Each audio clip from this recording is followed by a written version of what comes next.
Growing up, I had the opportunity to learn from wise elders, and there was this particular elder who often tell us important life and moral stories. One story that always stuck with me is the tale of Alagbara Ile and Alagbara Oko. This story teaches an important lesson about power, humility, and knowing that when one person's strength ends, another's begins. For my non-Yoruba audience, it is more like the story of champions from different bases. But to keep it simple, I will stick with the terms of Alagbara Ile and Alagbara Oko. Alagbara Ile was a strong, fierce, and confident man.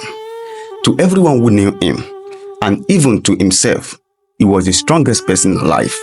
He had defeated many challengers and earned a reputation as the mightiest. His pride grew with each victory, and he became arrogant, believing no one in the land could ever match him. One day, however, a stranger came to the land and spoke of someone even stronger, Alagbara Oko. They said that no matter how brave or strong a person was, they could never stand against him.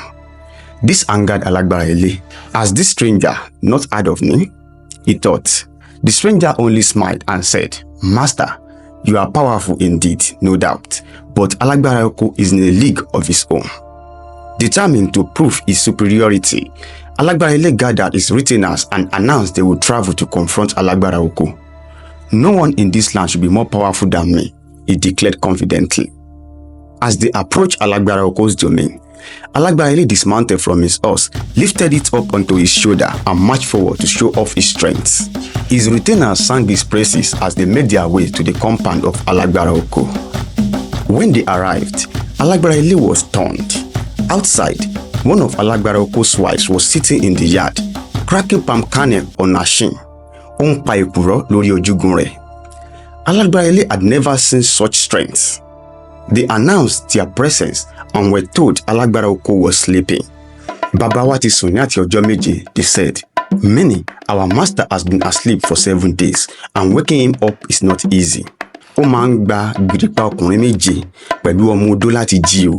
It takes 7 strong men with pestle to wake him. Shocked, Alagbara Ile watched as they struggled to wake Alagbara Oko. After 30 minutes of pounding, the pestle had broken and the men were exhausted. Only then did Alagbara Oko stirred, yawned, and slowly rising from his sleep.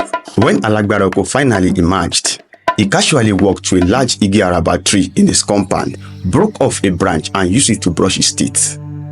Seeing this display of effortless strength, Alagbara Ile knew he had overestimated himself.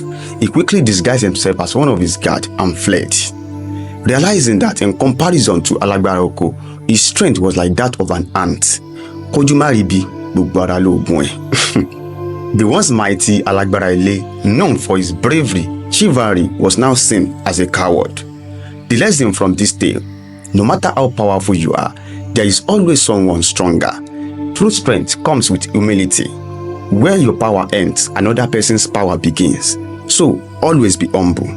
Others may be doing what you do with even greater might, but without boasting about it. I will come up with another story when I remember. But for now, take care and ponder on the story of Alagbara Ile and Alagbara Oko.